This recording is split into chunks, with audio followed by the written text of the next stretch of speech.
Wait for it.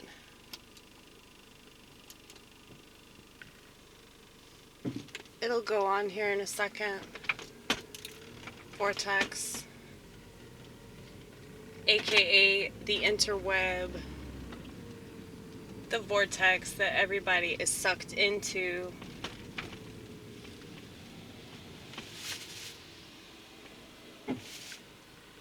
Wait for it.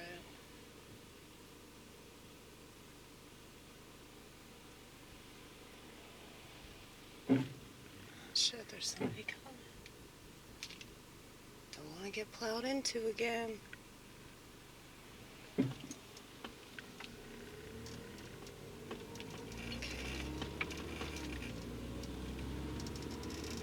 want to take the long way?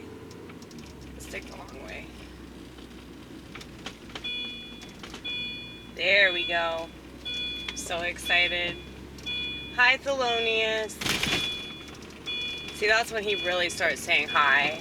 He just says hi over and over and over and over and over and over and over and over. He can't stop himself from saying hi. He says hi for a little over a minute. I gotta count the seconds just so I know exactly when and where it will start and stop, because that's a good thing for a comedian to do anyway. You know, this will be good practice for me to work on my timing, you know. So anyway,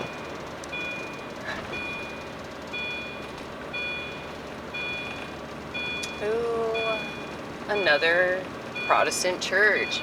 There are so many Protestant churches. It's so crazy, like, how Protestants are like everything that they claim they hated. It's not like politics, you know. Religion is political and politics are religious, right? I mean, I'd say politics are a religion as well. There you go. He gave up trying to communicate with me. He gave up. He said, you know what, fuck you, bitch. I'll be quiet the rest of the way. Okay.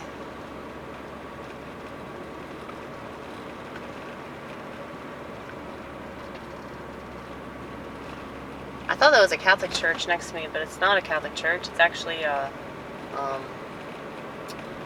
Baptist church, I believe. I used to go to AA meeting over there. That's where I met this guy who I was in a relationship with for like, I think 7 months or something. I can't remember. It was so long ago. But he told me that he was 33 years old and he was actually 41 years old. And he ended up fessing up to me. I guess because he did have a conscience, you know. Like, he was bitching about some other guy in the comedy scene. AA, comedy scene, it's like the same shit, right? Some of the stuff that I've heard in AA meetings was 1,000 times funnier than anything I've heard in a bar doing stand-up, but at the same time, it's like, I think you're kind of a loser if you go to AA meetings. Like, really. I just don't understand that. You know, like, I spent a little while in there, and I'm not saying this trying to be judgmental or whatever. Like, if it helps you, it helps you, but I just think you're kind of a weak-ass person. You know? Like, why do you need a 12-step program to prove that you're, like, not good and that you make mistakes and that you need to work on yourself? You know what I mean? Like, I just feel like it's for people that don't have self-awareness. Like, it's like this, like, ongoing therapy. It's like for people that need therapy but, like, don't want to pay a therapist. I guess it's way smarter than paying a therapist a gargantuan amount of money to, like, not actually help you. So it is smarter, and you get to do the work yourself. But you do it with a sponsor, and a lot of the times, you know, sponsors are not good, and they're crazy, and keep in mind, like, they're fucking alcoholics. So I don't know. It makes sense to trust somebody, though, that has the same problem as you, that overcame it, supposedly, right?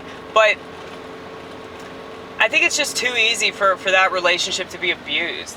And I've been abused by so many people, you know, i.e. women, fucking women, every time. I mean, I think about this guy that I dated who fessed up to me about lying, you know? At least he can do that. Most women will never say that they weren't actually raped, you know? I just said that to be cool. I wanted to fit in with the really awesome victim team, you know? It's like, first of all, victims don't have a team, all right? They don't have a team. So you trying to unite everybody with a hashtag is like so counterproductive, I think. Because any person that's a victim, they don't want to think that this happened to somebody else. Like they don't, if it actually happened, they don't want to be comforted by the fact that, oh, this happens to all these other people too. Like, so that's what I'm saying, like, their behavior is very contradictory. So, what was I originally talking about? I have no idea. You were talking about Joel. Joel, that was his name. This guy that I met at this church in the Green Hills, Nashville area. Really great lay, though, I'll tell you that.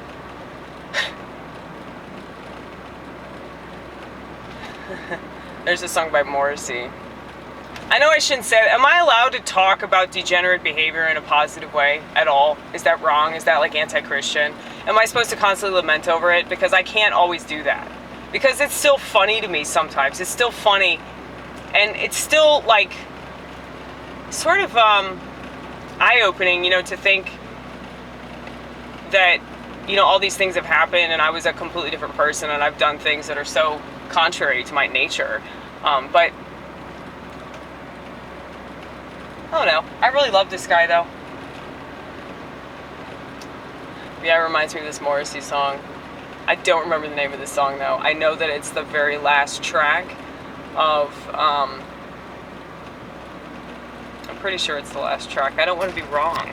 I hate being wrong about things. I hate misquoting things. But, it's off the track, it's off the album Bone a Drag. There's this line. He's talking about this woman that used to be in his life that was his girl at a certain time, and he is just like telling her to like leave him alone, but like the very last line of the album, it was a good lay, good lay. It was a good lay, good lay. It's just so fucking funny, dude. It's so honest. And to just like close the song with that.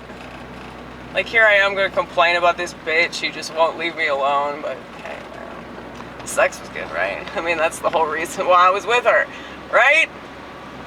It's like every woman you've ever met, every crazy bitch, majority of good to decent to maybe they're not that great, but you know, they're still not horrible men. They end up getting completely fucked over by some crazy bitch. But it's that godforsaken poontang.